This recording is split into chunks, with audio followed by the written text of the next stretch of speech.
மாமா, எனக்கு ஒரு யோசனை வந்திருக்கு. என்னம்மா அது? ஷேர் ஹோல்டர்ஸ் எல்லாரும் உங்களுக்கு ரொம்ப வருஷமா பழக்கம்ல.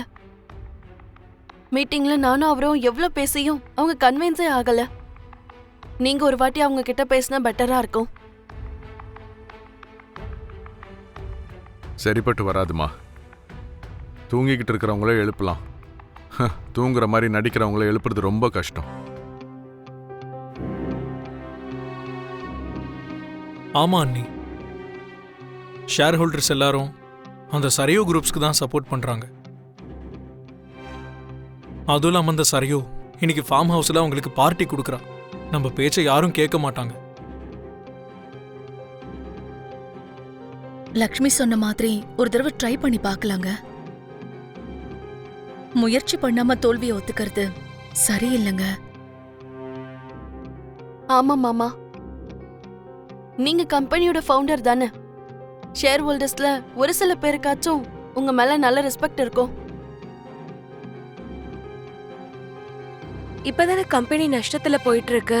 ஆனா ஒரு காலத்துல நீங்க அவங்களுக்கு லாபம் ஏற்படுத்தி கொடுத்திருக்கீங்கல்ல, அந்த நன்றி அவங்களுக்கு இருக்கும்ல. அவங்களுக்கு அந்த நன்றி இருந்திருந்தா கண்டிப்பா இப்படி சீட் பண்ணிருக்க மாட்டாங்க ஜானு. எல்லாரும் கெட்டவங்க இல்ல விவேக். அதுல ஒரு சில பேருக்காவது நன்றி விசுவாசம் இருக்கும். மாமா, நீங்க அவங்களுக்கு கால் பண்ணுங்க. சரிம்மா.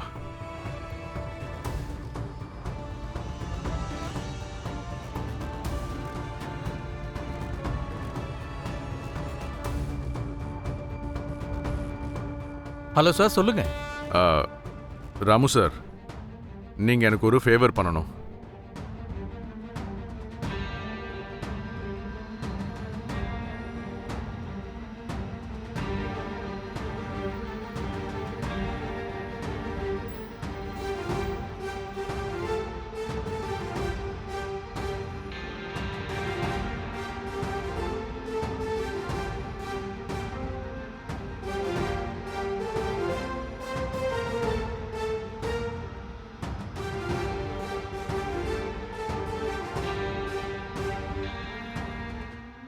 என்னாச்சு மாமா? நான் தான் சொன்னேன்லம்மா, எல்லார் வாயிலிருந்தும் ஒரே வார்த்தை. அவங்க எல்லாரோட ஓட்டும் அந்த சரையுக்கு தானா?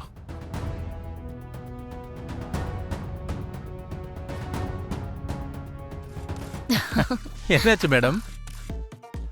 மித்ராவோட ஃபேமிலில இருந்து ஒவ்வொருத்தருக்கும் ஃபோன் வந்துகிட்டு இருக்கு. ஓட்டு கேக்குறாங்க போல இருக்கு. அவங்க பெக்கிங் மட்டும் இல்ல, ரெக்கிங் பண்ணாலும் ஜெயிக்க முடியாது மேடம். இந்த ஆட்டு மந்தங்க நம்ம கண்ட்ரோல்ல தான் இருக்காங்க. I know. அவங்க யாரும் நம்ம பேச்ச கேட்க மாட்டாங்கம்மா. நாம வேற ஏதாவது ஆப்ஷன் பார்க்கறது தான் நல்லது. நமக்கு வேற என்னங்க வழி இருக்கு? மனுஷங்களுக்குள்ள நன்றி விசுவாசம்லாம் செத்து போய் ரொம்ப நாள் ஆச்சு அண்ணி. அவங்களுக்கு ஏமாத்த தான் தெரியும், உதவி செய்ய தெரியாது. காலையில விடிஞ்சதும் ஓட்டிங். இந்த நைட்டுக்குள்ள நம்மளால என்ன பண்ண முடியும்? நமக்காக யார் உதவி பண்ணுவாங்க?